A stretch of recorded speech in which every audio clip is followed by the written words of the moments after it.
Good afternoon. Last night, I, for the first and probably the only time in my life, attended the celebration ceremony for the reception of a Nobel Prize. This was the prize given to Michael Kramer, along with Abhijit Banerjee and Esther Duflo, for economics on Monday night. And I was there because I'd worked quite a lot over the last few years with his wife, Rachel Glenister, who was one of the founders of Poverty Action Lab at MIT. And I will say that if you have any anxieties about underachievement, being at a Nobel Prize ceremony when you find out that the date of birth of the person who received the Nobel Prize is within 1 month of your own, that's pretty sobering. You know, if only he'd been born like 1 year earlier, there'd still be time. But anyway, he was saying his thank yous to his wife, which you would expect because they worked very closely together. And he was also saying his thank yous to everybody in the room. And these weren't politicians' thank yous. This wasn't a victory for me, this is a victory for you all. It wasn't one of those false, modest claims. I suddenly realized that everybody in the room had been involved in some way in this sort of work, in the work of either doing RCTs or reading RCTs or noting the data or allocating money based on the data. And everybody in that room was committed to the principle of evaluating what works in a very rigorous way for the benefit of some of the most poor people in the world. And I suddenly, at that point, felt very proud. This was a proud moment for me, which I didn't expect to feel at all. And I think I just wanted to convey that to you as well, because I think that everybody in this room, to some extent, to some small extent, shares in that Nobel Prize. He was really giving that Nobel Prize to the people who have created not just a few academic papers, but actually a movement. So I think it's something for us to all share in. Now, having said all of that, and having approved of randomized controlled trials, it's another thing to have to justify your existence, not based on whether you've got good intentions, whether you're doing good work, whether you're efficient, whether you've got a nice team, whether you're honestly intending to generate good results. But your value is assessed simply in terms of a few very specific numbers. That's a very, very sobering experience. And so I want to give you a sense of some of that experience and what that was like for Development Media International, the organization that I run. Let me just start with a couple of numbers which underpin what we do. So this is a list of the major causes of death in 2016, and cardiovascular diseases at the top and natural disasters at the bottom. Now, if you are omnipotent, and I'm sure there's nobody in this room who would not aspire to being omnipotent, if we could do anything we wanted to, what would we do? Maybe we would try and stop all wars. Maybe we'd try and stop all murders, all terrorism. Well, let's just look at that. Stopping all the murders in the world would save 390,000 deaths. Stopping all the wars in the world would save 115,000 deaths. And stopping all terrorism would add another 34,000 to that. So you've got over 500,000 deaths, which sounds like a lot, even though it's completely unachievable. All the malaria deaths in the world alone amount to over 700,000 deaths. All the diarrhea deaths total over 1.6 million, and all the pneumonia deaths, lower respiratory infections, total almost 2.4 million. And these are something we can do something about. So that's why DMI exists. It aims to use mass media to do something about things we can do something about, focusing very tightly on those three things, on malaria, diarrhea, pneumonia, three of the biggest causes of death amongst children under 5. We run very large mass media campaigns. We broadcast very intensively, sort of radio, television, mobile phone, broadcasting on average 10 times a day, 365 days a year. We work in 10 countries and we focus mainly on child survival, but we also do some early child development work and some family planning work. But does it work? There is fairly good evidence. There's lots and lots of before and after evidence showing that, you know, if you do a campaign and at the end of the campaign you've got some better results. But this is all before and after data, and you, above all audiences, know the weaknesses of that sort of data. So proper, rigorous, randomized controlled data for the mass media sector is almost non-existent. There have been 4 randomized control trials done. They were all done in the United States. They all failed. And the problem was insufficient exposure. You can easily do a campaign in Chicago and LA and Cleveland and New York and not do it in Miami and 5 or 6 or 10 other cities. That's easy. But to do that, you have to leave out NBC, ABC, CBS, Disney, all the national radio and television stations. So you're doing a mass media campaign whose only real value, the really big value of mass media, is that you reach millions or tens of millions of people at a time. You're doing it with 2 hands tied behind your back because you haven't got those mass audiences. So it's not a real trial of what mass media actually does. The method, the RCT method, gets in your way. It's never been attempted in a developing country now, and as a result, mass media has really been confined to the periphery of public health. I'm doing a tuberculosis campaign. Maybe we should do some mass media on the edge. Maybe we should do some extra stuff. It's not really seen as a core component of public health.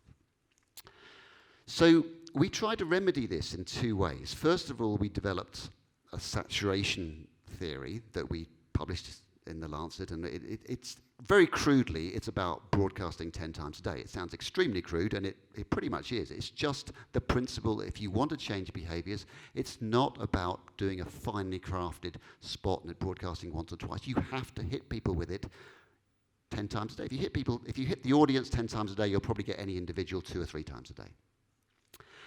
And we also discovered this country, Burkina Faso, which is a unique country. It's from West Africa, as you all know, I'm sure, next to Ghana and Niger. But the unique thing about Burkina Faso is that the national media reaches only about 5% of the population. They took a political decision to broadcast almost exclusively in French. And in Burkina Faso, they speak all sorts of languages.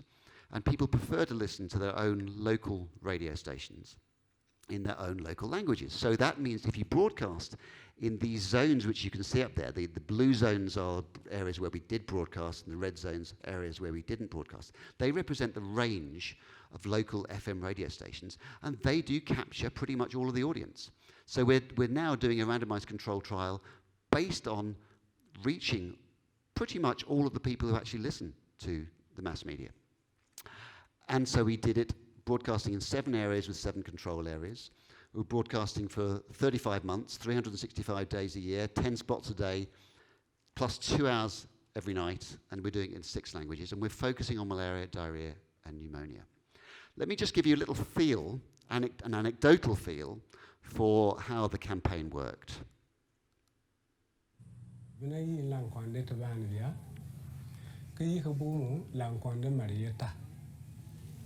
To bamaro ko date bilarga more ke ena duan ko kwasha woni kisina manko more wonte ko to ye ko suko bantuwe ko to nan no ba ye yete modi mini holo wo kwa ko puar ko son woni la won ko buga ko bonu ba to nge more ke tinga ga haru bi ko patam fama di more ke chada anu ida nywasi be yil ko frodi more la bi alebre ko to mo la jono punda na lo mani ko le jual ho mo mani hal ko usambe more yin yo yin ho ta ka ko mo yaka o pera jo ko cho ko ba mpo fesu ko te luoro da jo more me ta gwe ho ki la yo jawa mpo ne ka mo habu ba no to na hande gere man da nywa han to ko gere ndu to di rin ni tin to ho ka chwa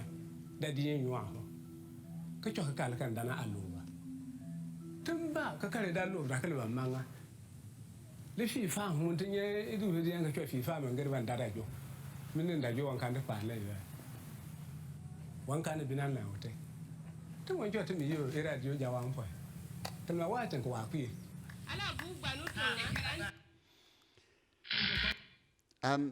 So that film, in a way, captures.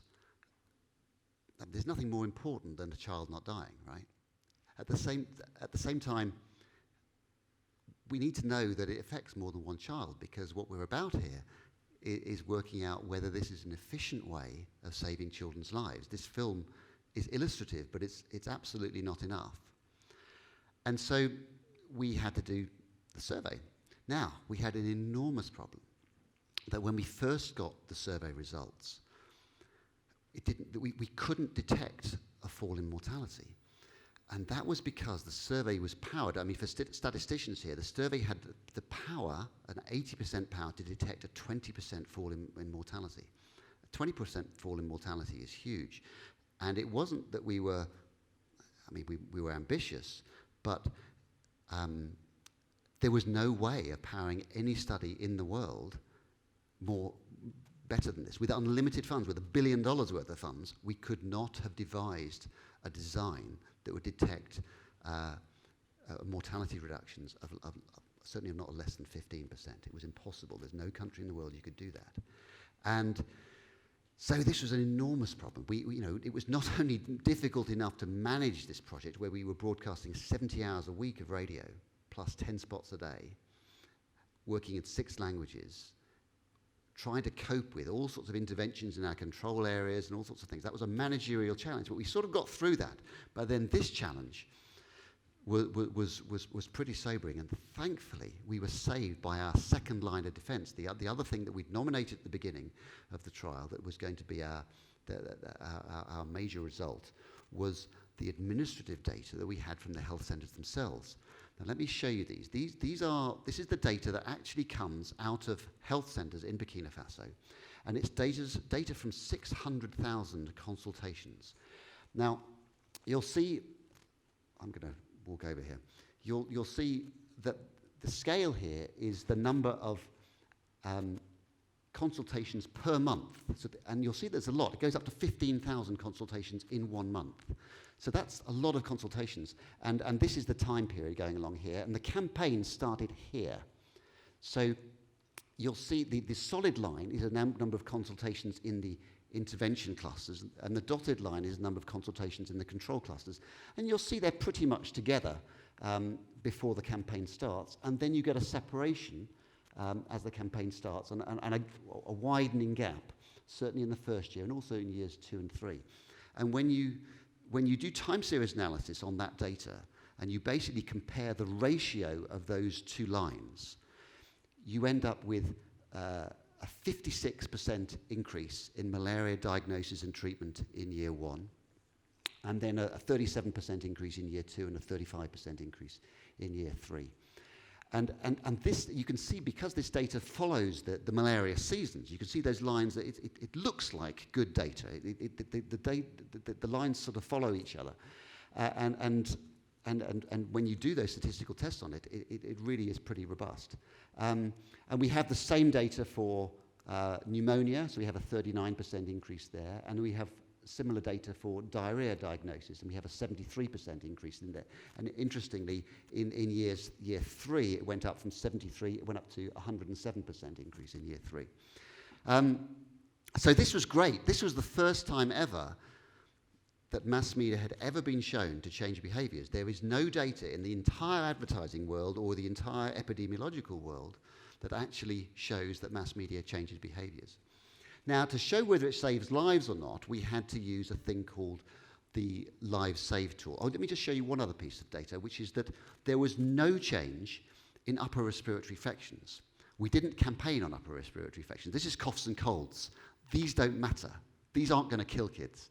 So, and it was very reassuring then that that the data showed that we hadn't just simply driven everybody to the health centres, no matter what they'd got, that when they actually came to the health centres, they had come on the things that we'd campaigned for, which was malaria, diarrhea, pneumonia.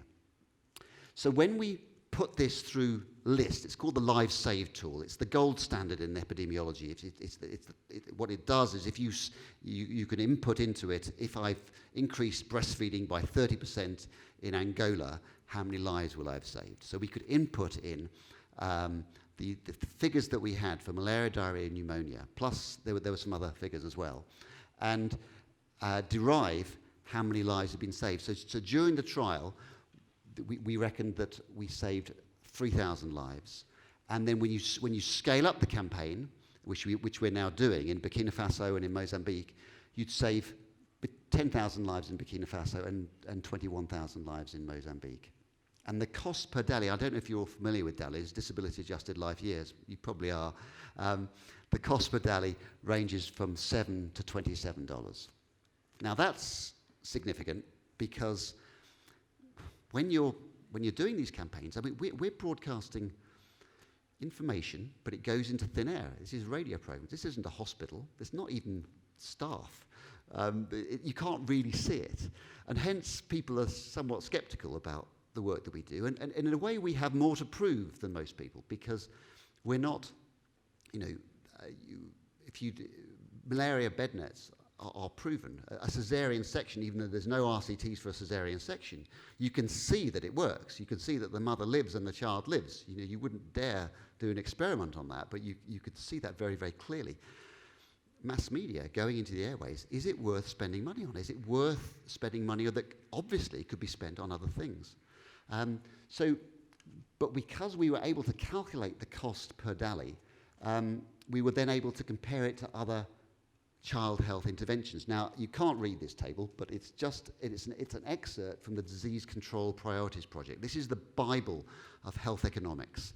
And what they do in the Disease Control Priorities Project, they compare the evidence for different child health, or lots of different health subjects, but in this case, child health interventions. And they use a logarithmic scale, so you see it goes from $1 to $10 to $100 to $1,000 to $10,000. So they're squeezing the, so you can see it all on one chart. And the costs range from the very cheapest thing, which is artesunate for malaria, up to gender training for intimate partner violence. It ranges from $7 to $2,300. And we come in around there, near the bottom. It's very difficult to say exactly what number this ranks. These are really orders of magnitude. When you're comparing RCTs from different countries, you really can't say definitively, this is number 2, this is number 3, this is number 4. It's very scientific. But what you can say is that mass media comes at the very cheapest end of public health interventions for child health. So this is reasonably satisfying. We're very pleased with this. It does, in a way, confirm what we suspected, that mass media is just a vehicle. It's a vehicle for human knowledge. And human knowledge, as we all know, most of you in this room are not well simply because you go and see doctors every week. You're well because you know stuff and you know when to see a doctor. And so we try to put human knowledge and mass media as a vehicle towards human knowledge right at the center of public health. I won't say it didn't come at a cost. It took us 5 years to do the trial. It took us 3 years to raise the money for the trial. It took a couple of years to analyze it afterwards. It was extremely expensive. I've got grey hairs as a result. It was an ordeal. And we've done some other trials since then, which have been rather easier to run. But that was our experience anyway. I just wanted to share that with you. Thanks. So I really appreciated that your presentation had a lot of details in it. Yeah. And that was really great, but there are some sort of bigger picture things that I'm wondering about as well.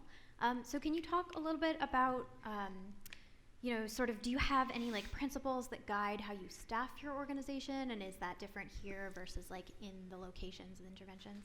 Yeah, two very different principles. Staffing is huge. An organization is simply a bunch of ideas and a bunch of staff. That's all it is. And so nothing that we do can be done without the people that we recruit.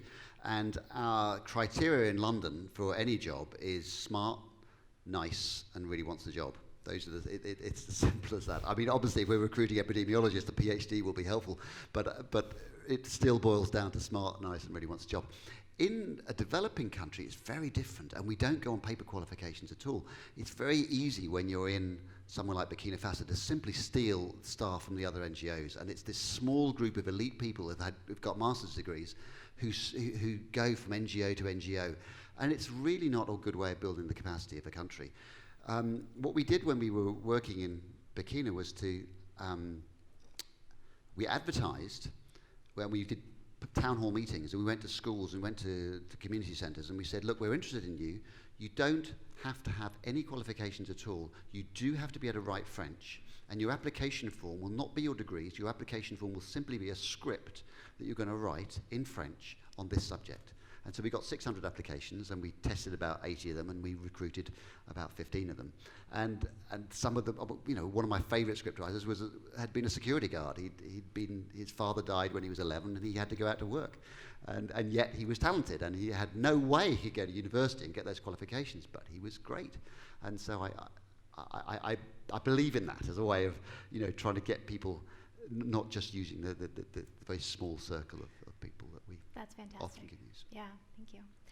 So we just have a minute left, but you did mention that there were some trials that you've done since the more challenging ones that have given you maybe fewer gray hairs, and I was wondering if there were any of those that you just wanted to give little snippets about or add on to. Yeah, we've just finished a randomized control trial with Rachel Glenister, the wife of Michael Kramer, and she was the PI on this, and it was on family planning, and we haven't published these results yet, but it was she's excellent, and it was a much easier trial to do, and it's come out with a very simple, clear-cut result that we improved the modern contraceptive prevalence rate by 17%.